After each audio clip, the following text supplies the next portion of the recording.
Okay. Ladies and gentlemen, we're back. As promised, my very special guest is David Pruitt. We're going to talk about his book, Relative Distance, a Memoir. David, good morning. Thank you. I want to say on air, thank you for your patience with me. I've been really whacked for the last 15 minutes. No, I've been really whacked probably all my life, to be honest. All good. Okay, thank you. So let's talk about you first. A little bit about your background. Okay. So again, I'm David Pruitt. I was raised in the blue collar South in Greensboro, North Carolina. Grew up on the eastern side of that city, which is the less affluent side. I had two older siblings just by a couple of years, and my mother was mentally ill. She was really out of our lives by the time I was 10 years old. My father, who was a hard worker and kept a roof over our head and food in our mouths, unfortunately had severe mood swings, and he was violently and verbally abusive. So by the time that I was 18, both of my brothers were homeless on the streets of Greensboro, North Carolina. I nearly joined them. Through the grace of God, I did not. And I wound up being a first generation college graduate. I got my CPA license. I worked in corporate America for 35 years. 20 of those years were either as a CFO or a CEO. And we grew a small 10-store chain into the largest specialty bicycle business in the United States at the time. And while I was doing that and working in corporate America, my two brothers, one of them continued to be homeless for a period of years. He was homeless for 20 years or so. He traveled North America, backpack on his back, Bible in his backpack, and he ultimately found his way. Thank goodness. But we both struggled in our journeys, our very different journeys, beyond the upbringing that we had, with kind of the psychological issues that we had from what happened to us. And really that's what the book is about, these two very different journeys beyond a dysfunctional upbringing. That's what it's about. When you building that company, I just want to talk about this for a minute. How did that all come together? I mean, that's huge. Yeah, it was really interesting. Because I think I was good at what I did, but I didn't have any self-esteem when I first started working in corporate America. And I literally would be in meetings with other people, and it was hard for me to get words out. I thought I had good ideas and good thoughts, but I just didn't have enough confidence in myself to put my thoughts in the world. And I gradually, over time, as I began to accomplish some things and open stores, train people, raise capital, I gained more confidence and more self-esteem, and it just was sort of an iterative process, and we went from like 10 stores and 30 million in sales to over 100 stores and 250 million in sales. We flipped in private equity 2 or 3 times, which was problematic and challenging, but that was my journey. It just I had a talent I didn't know that I had, and it came out over time, I guess, is my best way to describe it. I like that, David Pruitt, a talent you didn't know that you had. And can you be more specific on that talent? Describe that talent. I know you gave me a bit of an overview.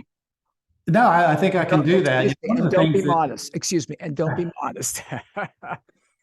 Well, I'm not. One of the things, when you're an adult and you were an abused child, particularly if there was violence and verbal abuse, you get really good at reading the room and reading the mood in the room and the people around you, because you're fearful and you're protecting yourself.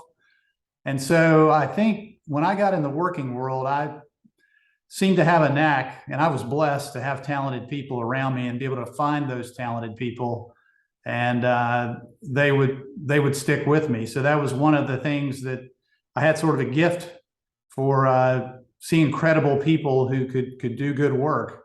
And another thing was I'm actually a licensed CPA as well, but had a gift for numbers and understanding numbers and understand what they meant relative to a business and how business should respond to those numbers. So those were kind of people and financial acumen. Those were two things that I had that were helpful to me in my career. I appreciate that, David Pruitt. I'm talking with David Pruitt, davidlpruitt.com. We've got links up, of course, louisfreeshow.com, wfmj.com, etc. And I always say, David, that with respect to Malcolm Gladwell that wrote the book Tipping Point, I feel I've got to, he probably should have trademarked that. Probably couldn't. What was it for you when you decided to write Relative Distance? I mean, what was that? You may have, correct me if I'm wrong, thought about it for a while and Yes. And then said, Sure. I'm doing it. What was there something that with the tipping? Well,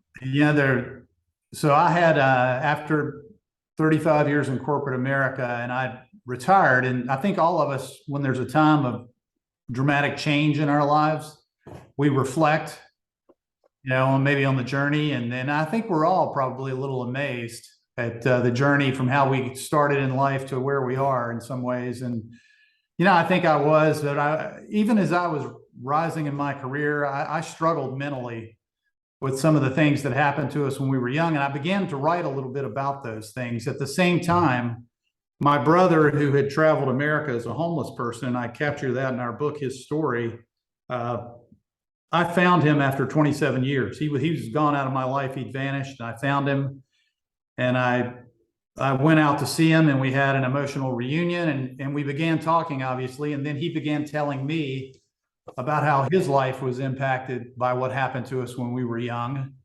And so I had that another data point in my mind. And then I began researching the issue of early child abuse and how many adults in America have that in their background. And the number is astonishing. It's like 25 to 30 million people. And so knowing how I was affected, knowing how my brother, who I love dearly and I'm so proud of today, was affected, and then knowing how prolific this issue is and how people do not talk about it purposefully, I felt compelled, I felt led to write it with an idea to tell my story and to maybe shine a path for other people who are trying to move beyond this difficult. I'm sorry.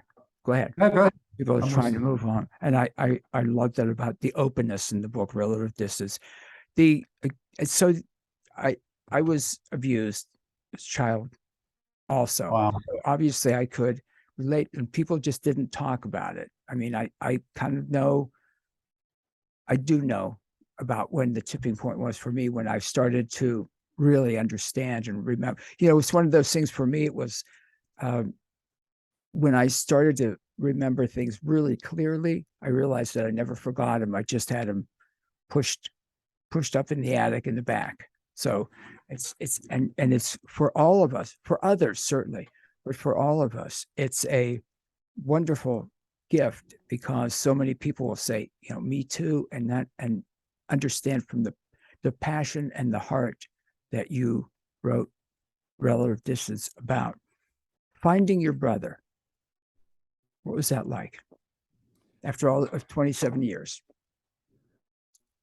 Well, I didn't know what had happened to him. I didn't know for sure whether he was alive or dead, to be honest with you. So he had reached out to my father, who had not passed at that point, and after many years, and called. And so then we knew where he was.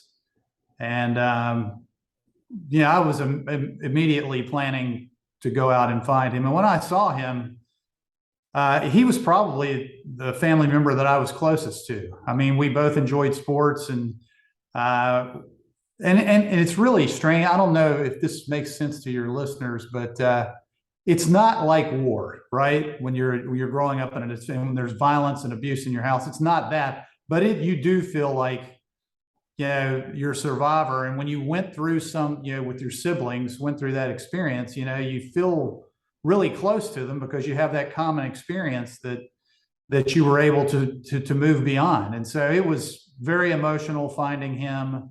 I had told him when I went out to see him that I thought about writing about it, and he was very open to sharing his journey, which was an extraordinary journey. So it was emotional, happy. We're staying in touch. I'm learning a lot, talking with him, and I'm really proud of him. And he's the best example of resilience in our book. That's beautiful. I'm talking with David L. Pruitt. We're talking about his book, Relative Distance. When you were actually writing about it, it also had to be, I believe, you tell me, was it, I feel it had to be a very emotional experience getting all that. Actually, it's one thing, I believe, thinking about it, maybe even making notes about it, but actually writing it out. What was that? Yeah, it was. By the way, I'm sorry that you went through that in your youth, I and appreciate it. obviously Well you've done. accomplished great things. Great Well, things. So I'm very happy for great you. might be overstate. Great is overstating. You've accomplished great things. Well, I don't know about that, but yes, it oh, was I do. in terms of writing it. It was interesting. I think there were a few times, particularly around my wife. I would get emotional about it. There's no beating around the bush there. That was the way it was. Many people asked me if it was a cathartic experience to do it. Louis, I've always been the type of a person that when I commit to something and I have a larger purpose in mind, that I'm willing to do what I need to do to try to make that happen. So yes, it was emotional. Yes, it was hard at times. Yes, my wife worried a little bit about me as I was doing it, but I came out fine the other side. And again, with my larger purpose in mind to shine a light on this and shine a path for other people who are trying to move beyond it. I knew what I was trying to do, and I got through it fine. It was okay. But emotional, yet emotional. Very, You said your very wife. emotional. There were times when I could not read. She would say, "Well, tell me how you're talking about this," because my kids didn't know. I have two adult children who are, thank God, doing very well. I'm very proud of them. They didn't. I never talked about it when I was growing up. They didn't know anything about it. So, it was emotional. It was challenging, but it's not. I want to be clear in my book. It's not all about the bad things that happen. There are bad things that happen, and they are in the book. But it's really, I try to focus on the journey beyond it, because to me, that's the most important thing.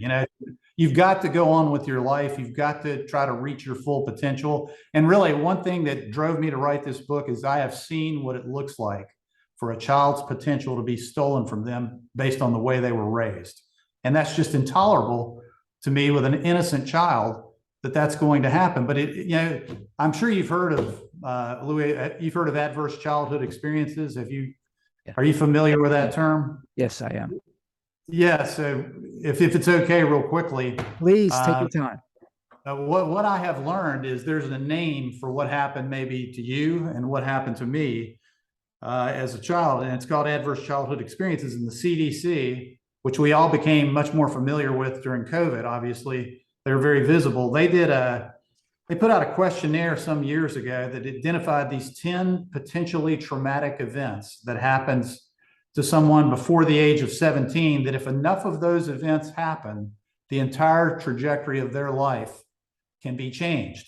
And there's 5 events that are personal in nature, which are physical, verbal and sexual abuse, and physical and emotional neglect. And there's 5 that are family related, which is domestic violence on the mother, an alcoholic parent, a mentally ill parent, jail time for a family member. I mean, there's all these things. And what they did is they had 17,000 participants, and they had them fill out this questionnaire and identify how many of these traumatic things happened in their childhood.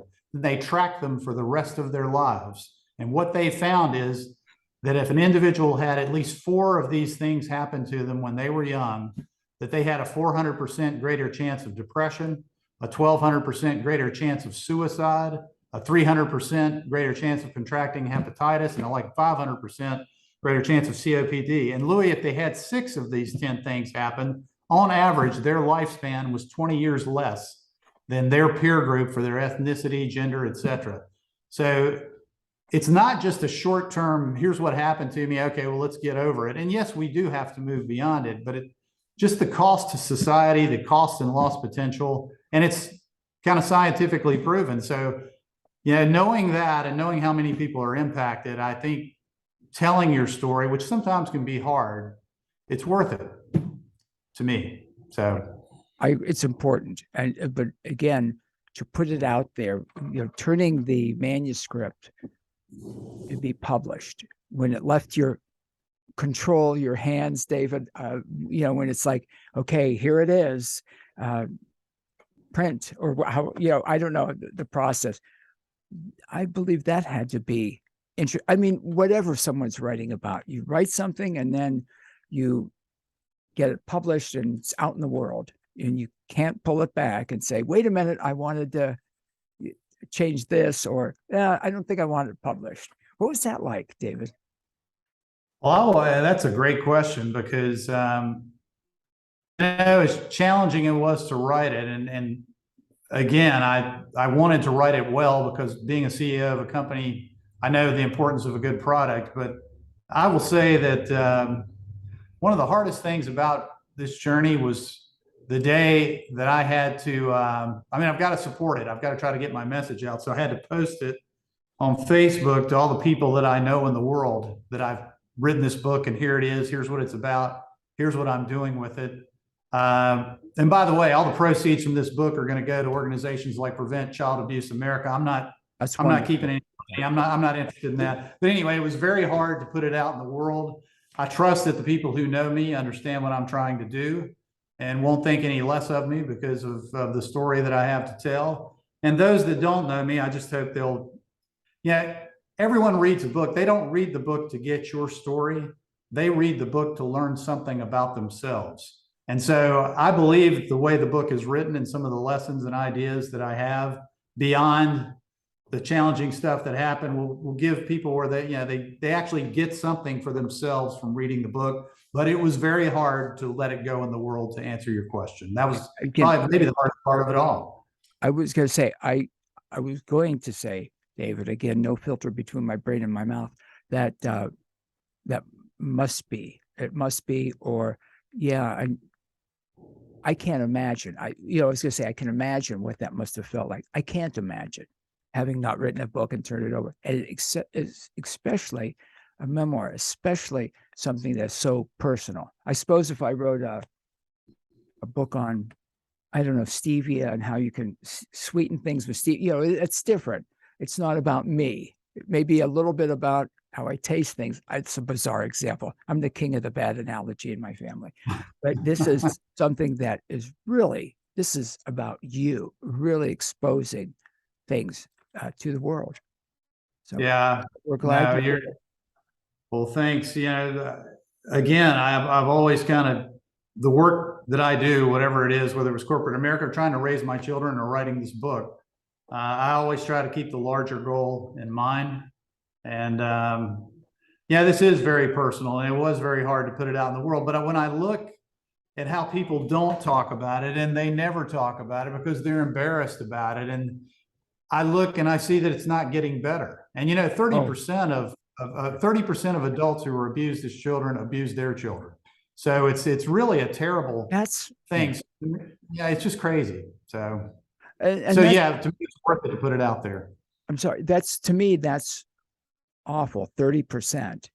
I continue, because I've always thought, my fantasy, I'm a judge, and someone comes in and they hurt the child, they molested a child, they abused a child, and that they use that, they want compassion, because they say, well, Your Honor, this happened to me. When I would say, and I know this is bizarre, well, I'm doubling your sentence, because you of all people should know better, because you experienced that hell and horror. And to know that people continue that 30% blows my mind.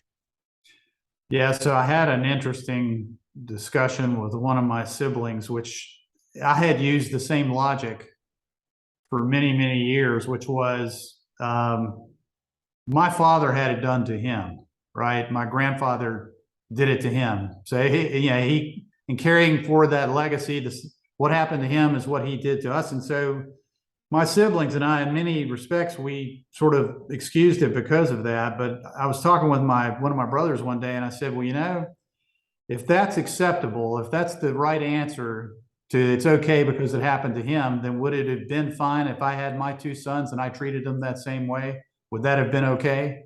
And the answer to that, of course, is absolutely not. So no, it's not okay. And I don't I don't hate my father. I loved my father. My mother couldn't take care of us. We would have gone into what would have been, I guess, an orphanage would have been the proper term in those days if he hadn't taken care of us. But it was just the way he acted. There's a cost to it, and I'm just responding to that. So no, it's not okay to excuse it if it happened to you. That's why I'm doing it. You can't. You've got to. Hopefully you can grow beyond that. And I talk about some of the things in my book, particularly in the epilogue, that I use to kind of grow beyond the impacts of the abuse and not carry it forward. So, and that's, again, I love that about your story. And I love that, again, when you give the statistics, David L. Pruitt, it blows my mind. And you'd think we would have progressed. It's 2022, and we would have thought, I would have liked to have thought that I know the truth, that those numbers have gone down and they're rising. And I want to give my editorial about why I think it is. It's whatever. It's still happening, and the numbers are greater.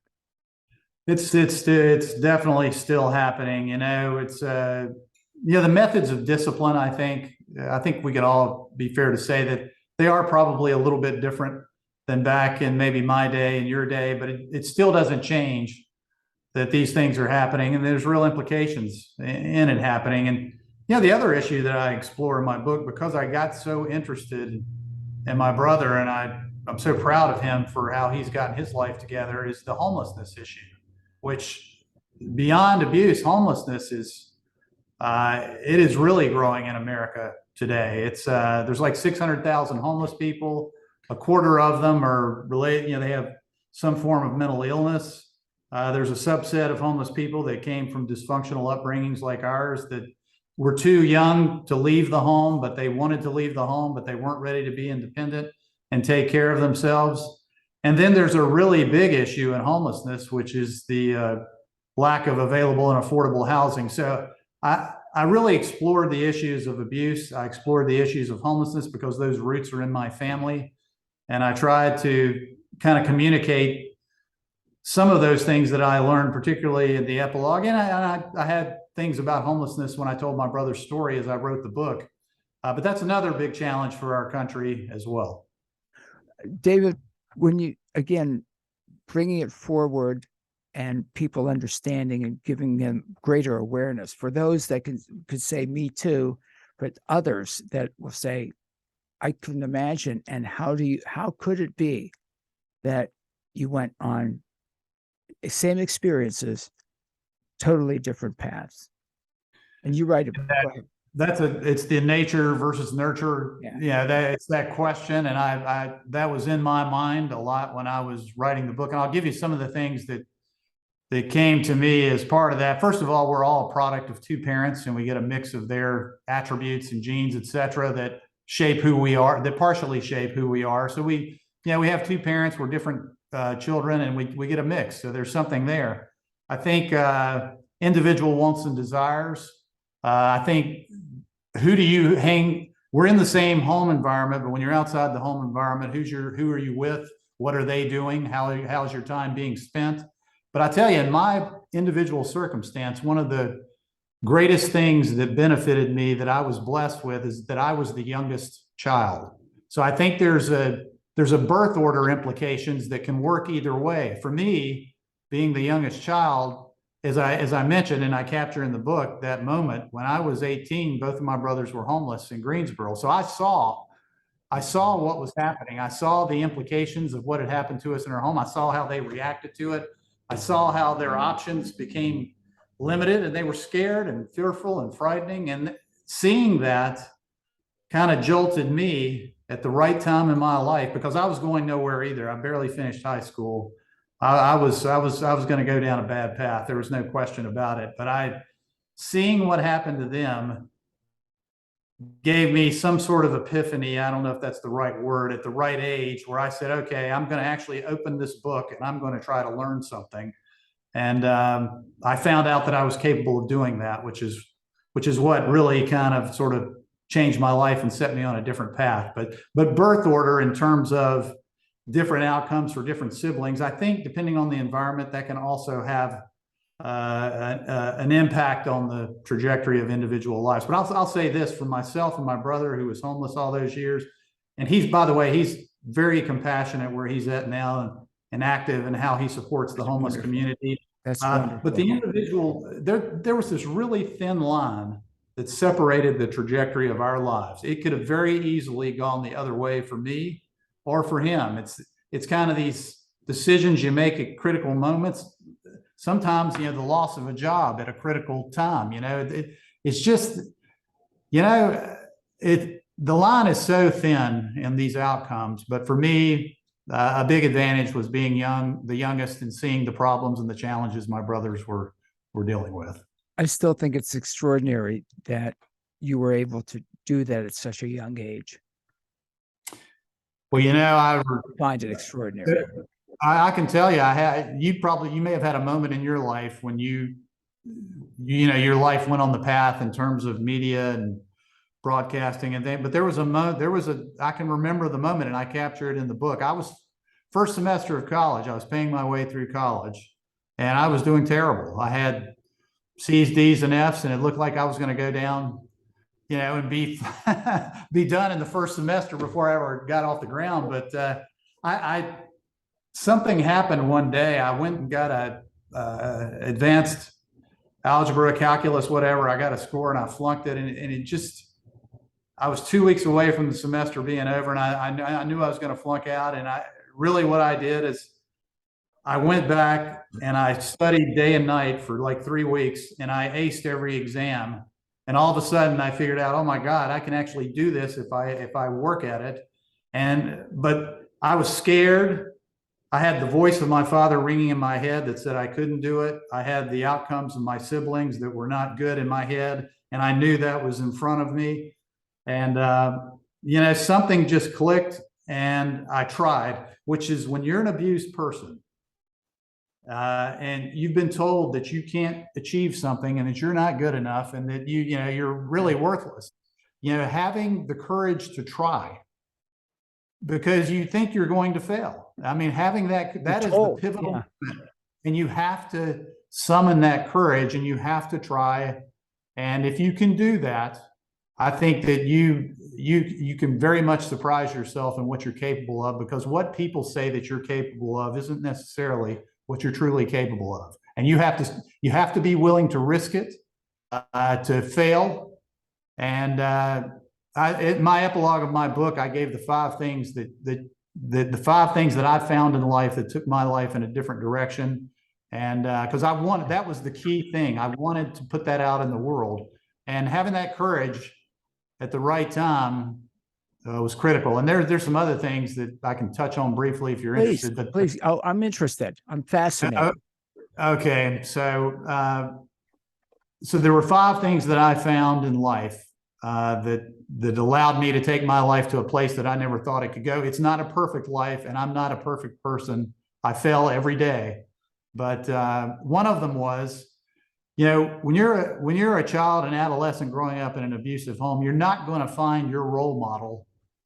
Chances are in the home that you live in the 4 walls of your home. If it was like it with me, when my siblings and I were just trying to kind of get through it. But you can find role models in the world outside of the 4 walls of your home.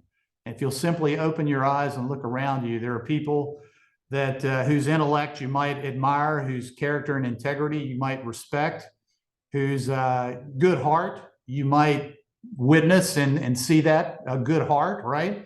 And those people are out there. And if you see that, that should tell you that what's happening in your life, in your home, is not the full palette of potential outcomes and human beings that are in this world.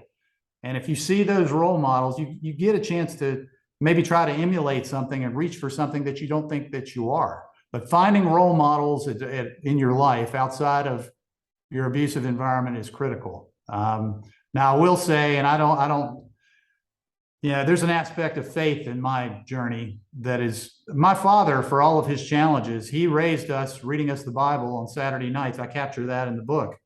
And we were raised with a belief in God. And in my case, and in my brother's case, that lesson stuck. Now, so faith in role models, faith in God, but let me say with faith for just a moment, faith in our story that's captured in the book manifested itself in different ways from my brother who was homeless. His journey and my journey are really the journeys that I capture in the book.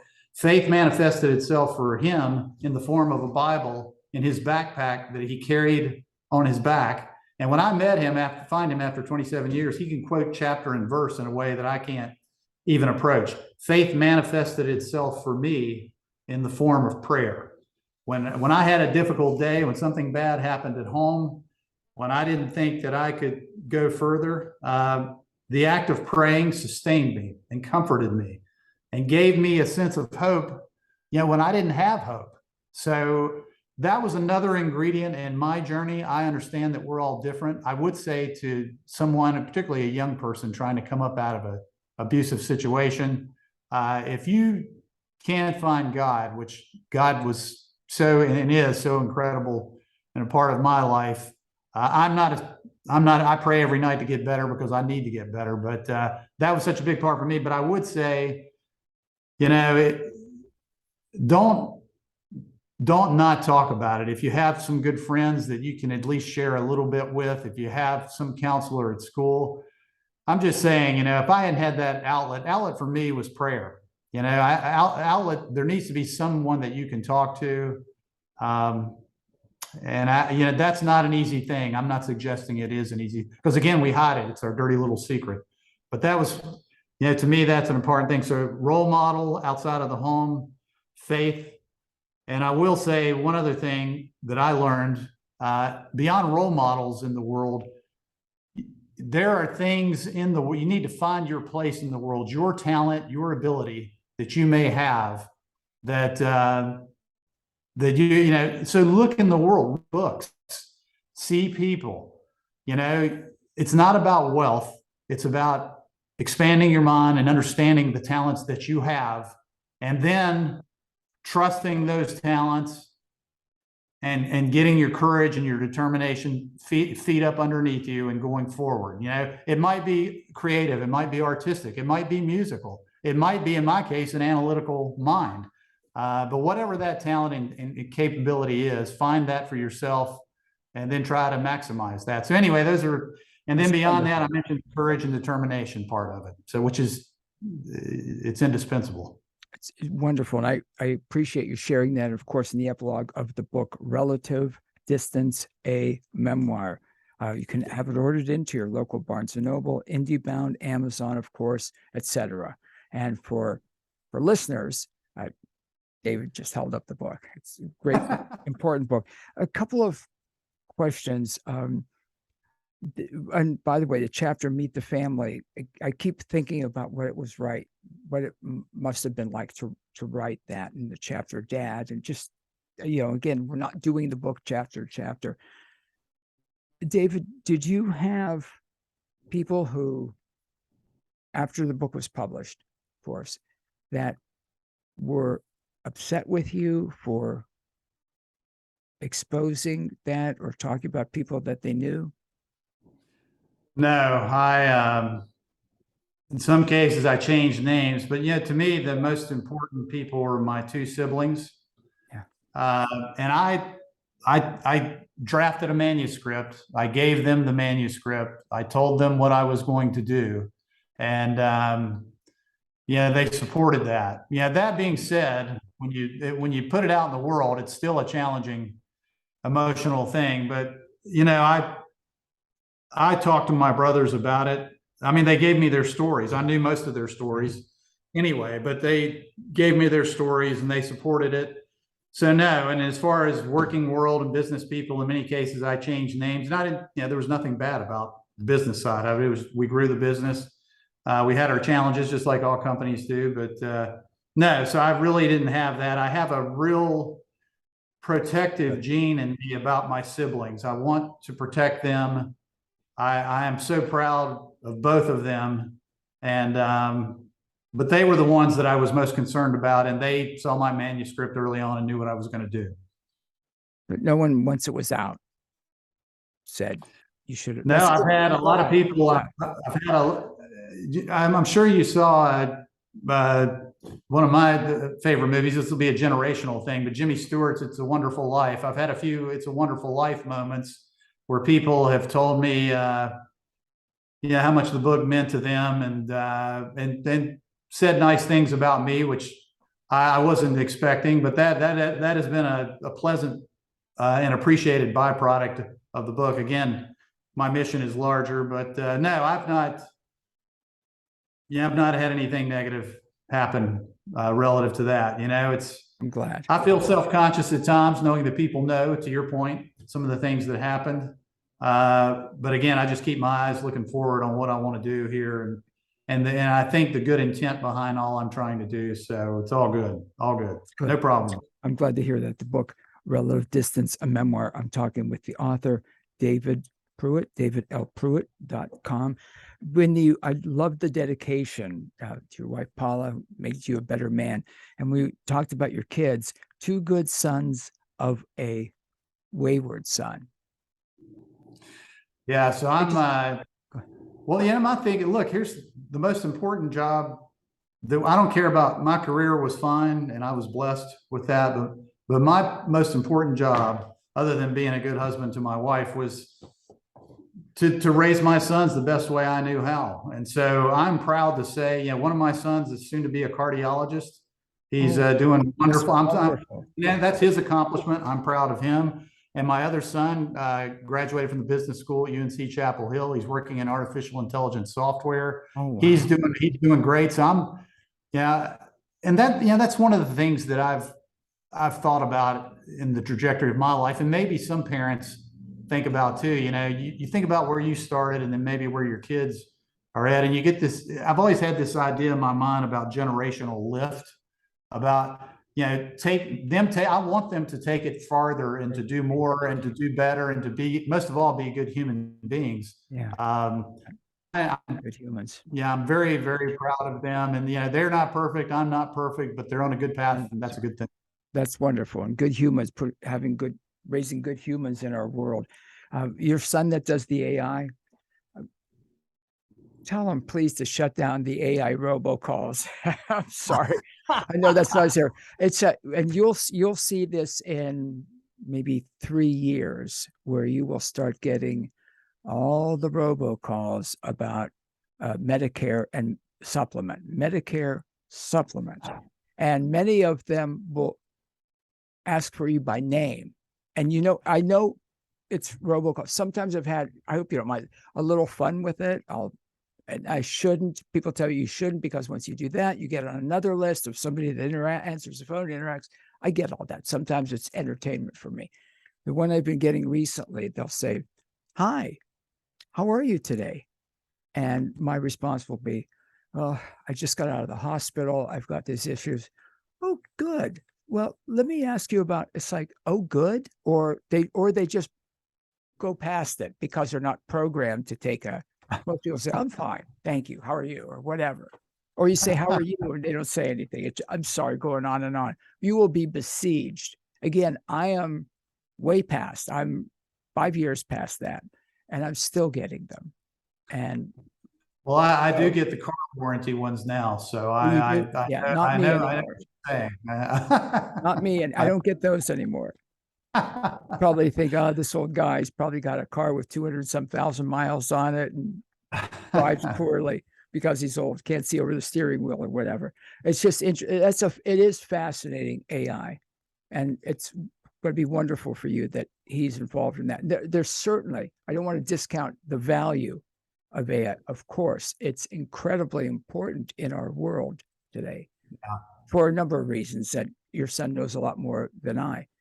It's just funny, the robocalls. I'm sorry I went off on that, David, but it's just, and like I said, my sympathies are with you. Well, if I'm still around in a few years, I want to connect with you and say, "Was I right?"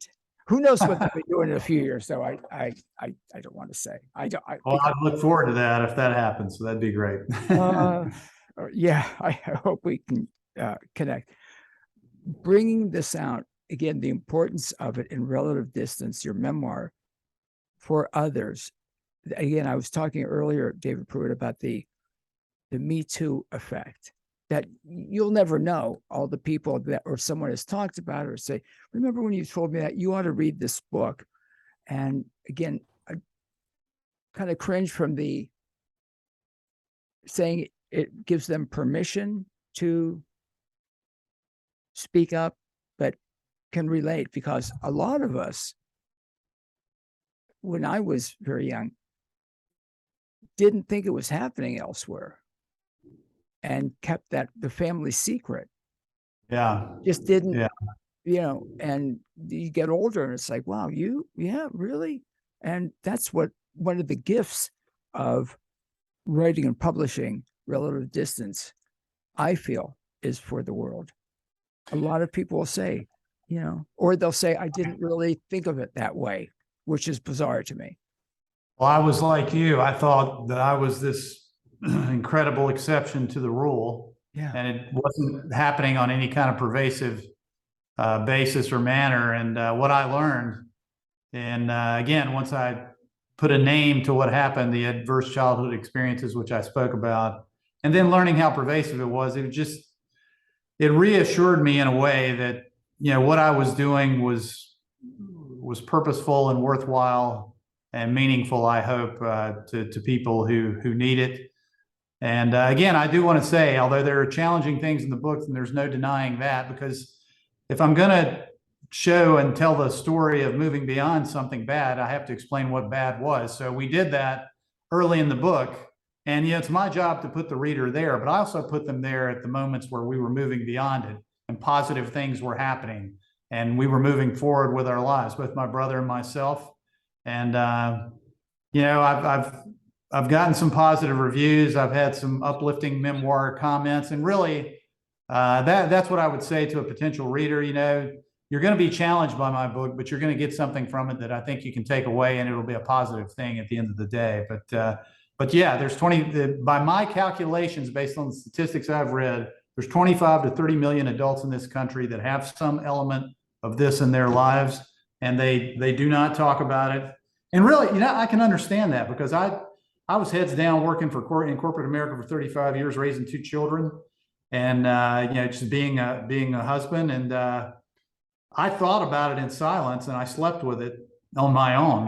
But I didn't really talk about it. But I will tell you, one thing I learned from this is that some of the behaviors that I have today, some of the feelings that I have, some of the emotions that come back up, once I understood the link to what happened to me when I was young, it's really been quite helpful to me in being able to manage my emotions, to be able to rationalize my feelings. And it's really been very helpful to me from that aspect of things. And that's why I say that so many people want to leave it behind, and I get it, but it can be helpful when you make that connection between, we all do things today that we wish we hadn't done, or we say things, or we feel, whatever. And some of that, it's amazing, the link, how far it goes back, and just how helpful that is to know. So. And that's really important. And again, I know people that have said, friends, or you're discussing it with them or whatever. When I start to talk about it, they'll say, you forget about it. It was in the past. You just need to forget about it. My response, as I got a little bit more thoughtful, is, and I say this a lot, you deal with it. No one's going to see my air quotes, but you deal with it, whatever it is, or it will deal with you. And that's, like you're saying, That's very well said. Understand where it came from, and then you can deal with it. But if you don't recognize it, if you don't understand some of those things, if you don't really look at it, as hard as that might be, you're not dealing with it. And that's a great way to explain it. I think you've done a good thing there with that explanation. That explains it very well. You don't want to dwell in it. You don't want to. No. Yeah. You don't want to get lost in it, but just understanding the causal connection between your behaviors and things today and what happened in the past. I just think it's so helpful to rationalize your feelings and be able to deal with it more successfully. So great point. Yeah. You've got to, again, deal with it, or it'll deal with you. And those statistics, that 14% of all men in prison and 36% of women in prison in the United States were abused as children, again, which is twice the frequency in general population, et cetera. I'm going to say, and I'm not arguing with their statistics, my guess would be a lot of those prisoners that they spoke, additional prisoners they spoke with, don't admit it because, again, I don't know, women may be more forthcoming with it, but I certainly know men aren't. So again, I'm not changing, I'm not altering the statistics, but these are 14% of the men and women that have fessed up. Well, if you're right, and then the key statistic from that was they say you can cut those percentages in half and apply that to the adult populations in America, and that's where the 25 to 30 million come from. So if you're correct in what you're saying, that means there's even more people that have some element in their lives and they don't talk about it. So, which is a sobering thought, but may well be true. Yeah, and obviously I don't know. I'm guessing because I'm a man and I know how some men, I just think, especially, I shouldn't say especially in prison, aren't going to be forthcoming about it. Even if they're told or they're talking to a psychologist or whatever, may not be as upfront saying, yeah, that happened to me, or yeah, I was abused. I'm fine. That's how I was for a long time. I'm fine. I'm good. I'm solid. Yeah. Well, again, you're right. You're probably right about the general hesitancy on the part of I don't want to say anything that's wrong, but maybe men are maybe less hesitant to speak about it. I don't really know if that's true, but and I don't know. I can't speak for. I don't know if that's true. I would just say that at least in my case, I felt comfortable enough speaking about it because although my life is certainly not perfect and I have made so many mistakes in my life and things that I regret, I still believe that my overall life is enough of a picture to say, okay, well, yeah, he's admitting this happened, but hey, he moved beyond it. So, it's good. So, tough thing to talk about, but important. I think important to talk about. And again, I tried to put the reader there in the positive moments and the challenging moments and just try to carry it along. And then there's several times in the book when I reflect on things that I've learned, which I don't believe I have the market quartered on big, substantial, important lessons that I can drop on the world. But whatever, I've dropped what I believe. And I hope that in some cases it'll be insightful and meaningful to people and make them think a little bit. Because me, the best books that I read are the ones that emotionally engage me. Yes. And the ones that make me think. Yes. And so I agree. Go ahead. I'm sorry. I agree with you 100%. I hope that I've done that with this book. And that in my opinion, David Pruitt, you certainly have. You certainly have exceeded at that.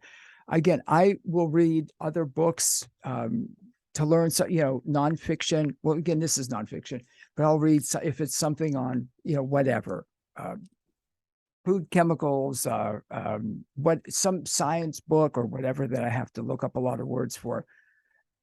It's not engaging. I'm learning, but I've got to stick with it. Your book flows and is very open.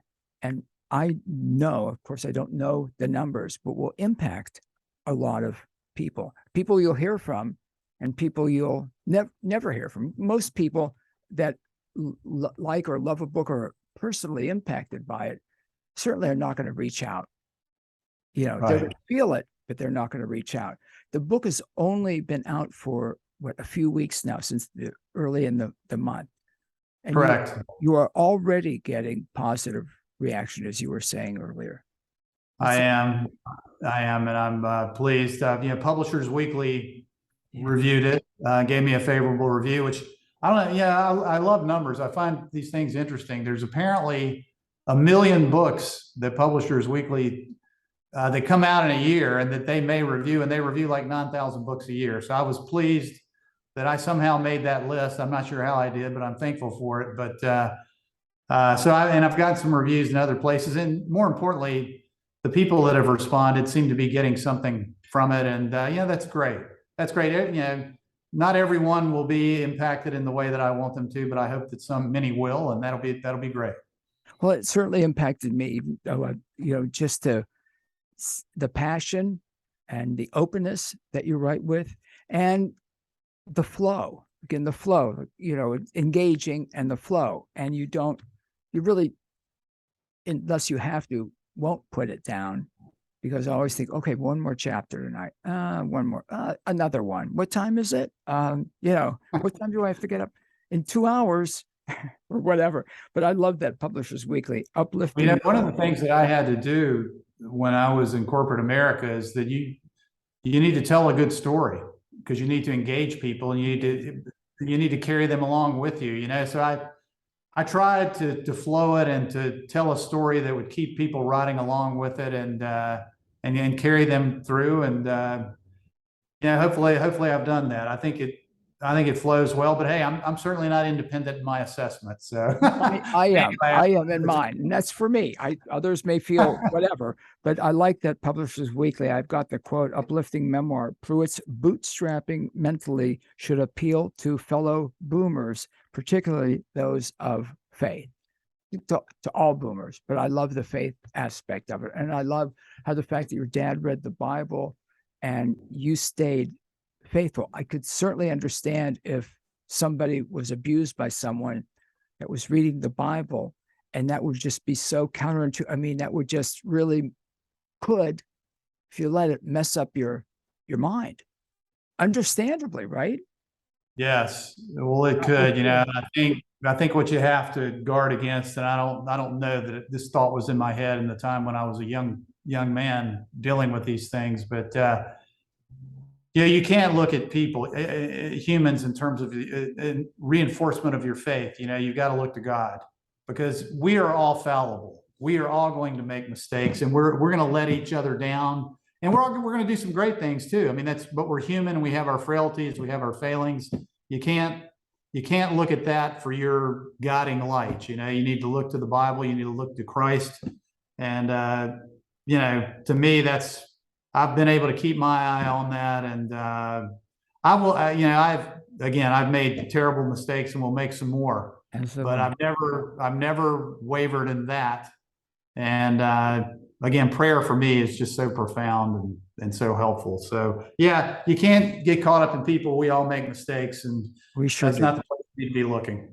And some of us, myself, make many more of them than the average person. Nonetheless, they're mistakes, and if you learn from them, you need to learn from them. And yeah, if you could go back and you can't, you wouldn't do what you did or take a certain path. But you're here now. That's the reality. Here I am now. Like things with your brother, things with you. Here I am, and now what? Well, here's the thing, that I would say, and this is just a general statement. Maybe some would say it's easy for me to say. You have to take responsibility for your own life. Yes. No matter what happened to you when you were young, if you can hold to that, you can make that a crutch. And look, it is tough, and it is harder for those of us who've been abused to get to that place in life where we find our sense of purpose, the place where we belong, and the people around us that we love. It's not easy, but you have to take control and take responsibility for your own life.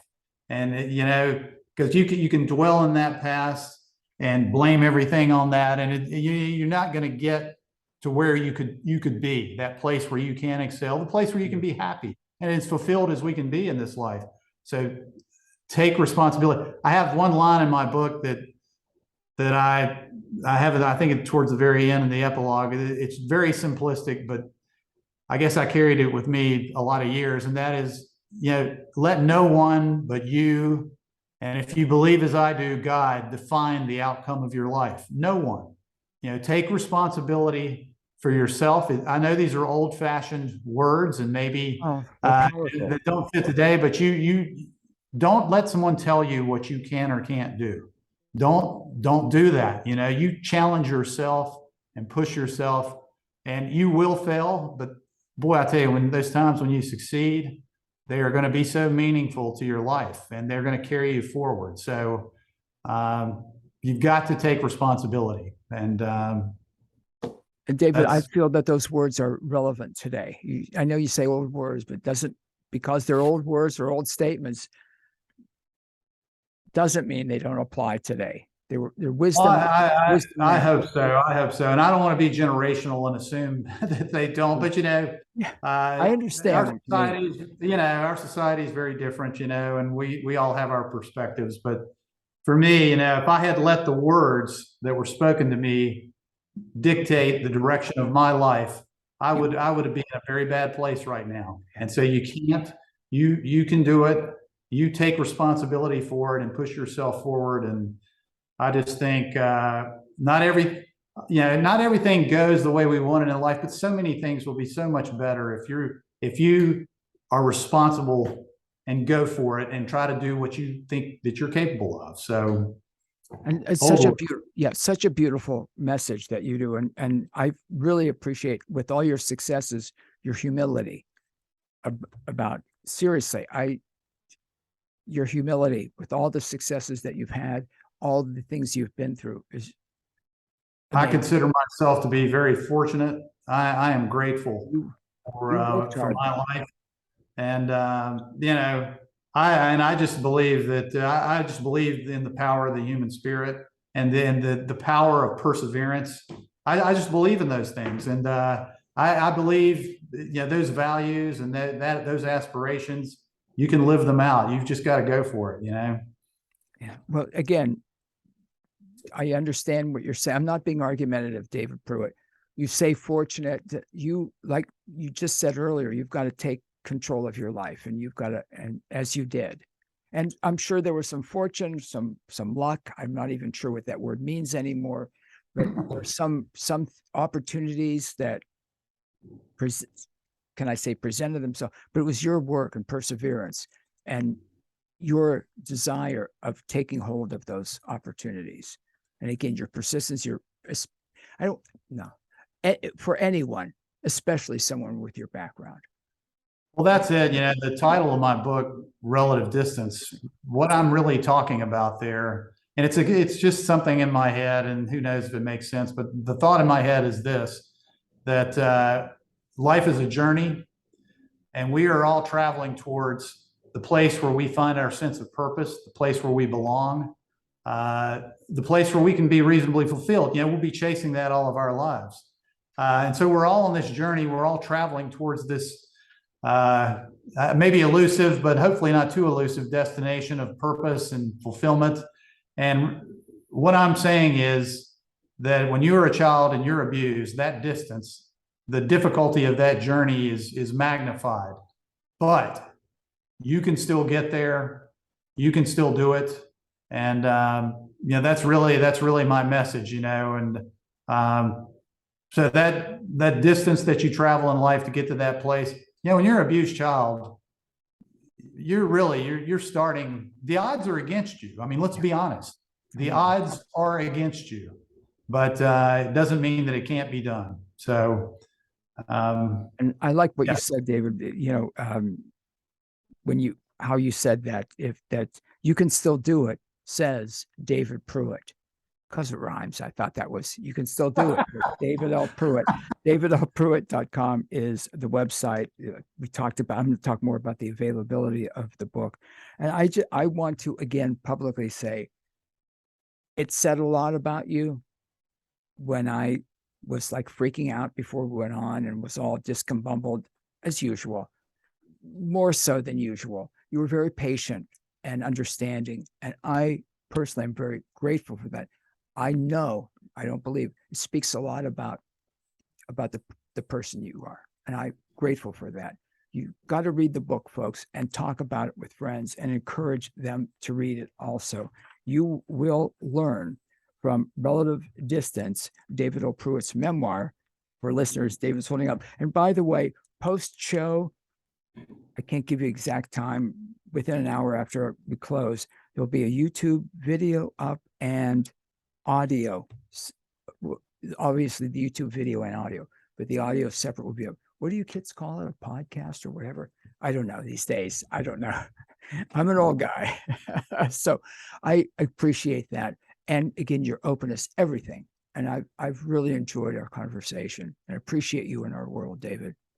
Well, I've really enjoyed talking with you, and I appreciate you giving me the opportunity to speak on your platform. So thanks so much for that. Thank you. And you probably wondered with those first 10 minutes or so, or 15 minutes, that I was really whacked thinking, oh, Leslie connected me with this guy. What's it going to be like? So I'm glad it was okay.